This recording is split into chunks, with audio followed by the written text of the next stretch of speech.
সবচেয়ে বড় ক্রাইম। আমরা যখন আমাদের বাসায় অনেকে, আমরা নিজেও জানি যে চাইল্ড লেবার এক ধরনের ক্রাইম, বাচ্চাদেরকে দিয়ে কাজ করা ঠিক নেই, কিন্তু আমরা অনেকেই কাজ করে ঠিক আছে, কিন্তু তাদেরকে মারা, তাদের উপরে তাদের 7-8 বছরের বাচ্চা, তাদেরকে দিয়ে যখন আমরা কাজ করি তখন আমি কিছু বুঝি না। আমরা তাদেরকে দিয়ে অনেক ধরনের কাজ করি যেটা একটা 7-8 বছরের বাচ্চা করতে পারে না। আমরা শুধু বলবো we cannot say that only physical abuse is a child abuse.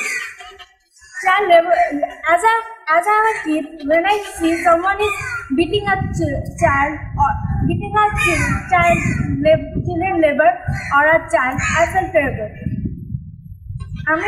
আমার কাছে তখন মনে হয় যে আমি অনেক ব্লেসড যে আমার ওদের মতো লাইফ আমার নেই, কিন্তু আমরা সবাই এতটা লাকি না। রাকিব, রাজন, ওদেরকে অনেককেই মারা হয়েছে যেখানে ওদের কোনো দোষ নেই। হ্যাঁ, দোষ আছে, কিন্তু তাদেরকে অনেক নির্মমভাবে মেরে ফেলা হয়েছে, যেটা একদমই জাস্টিফাইড না।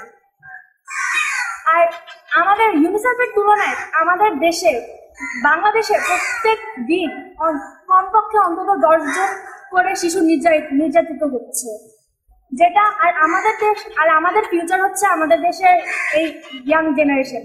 আমরা যদি আমাদের জেনারেশনকে যদি না করতে দিই, তাহলে আমাদের দেশ কিভাবে করবে? আমরা যদি চাই আমাদের দেশকে করতে, ফার্স্টে আমাদের এই ইয়াং জেনারেশনকে গড়তে দিতে হবে।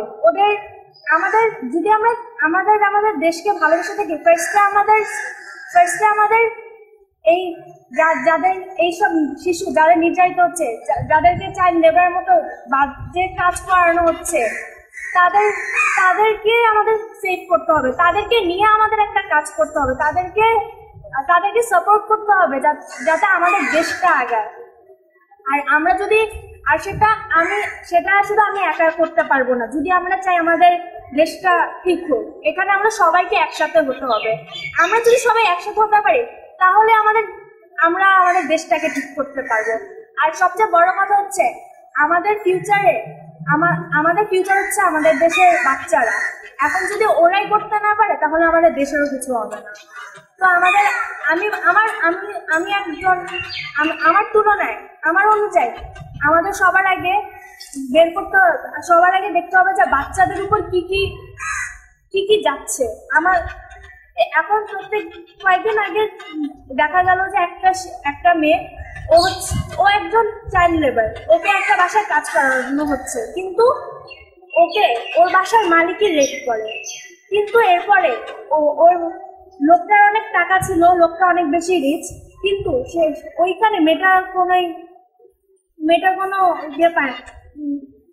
কোনো ন্যায় পায় না। মেয়েটাকে পুলিশকে টাকা দিয়ে লোকটা জেল থেকে ছুটে গিয়েছে। এটা একদমই জাস্টিস হয় না। আমাদের উচিত এই টাইপের লোককে আগে আমাদের এখান থেকে সরায় দেওয়া, এইসব লোককে বুঝানো যে তোমরা কাজ করো ঠিক আছে, কিন্তু ওদের উপর যেসব অত্যাচার করছো তোমরা, এটা একদমই ঠিক না।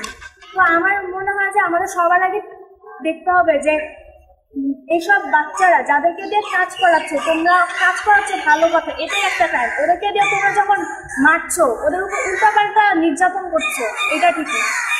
এখন আমি আর তুমি মিলে এটা সহায়তা করো না, আমাদের সবাইকে একসাথে হতে হবে যদি আমরা আমাদের দেশের জন্য কিছু করি।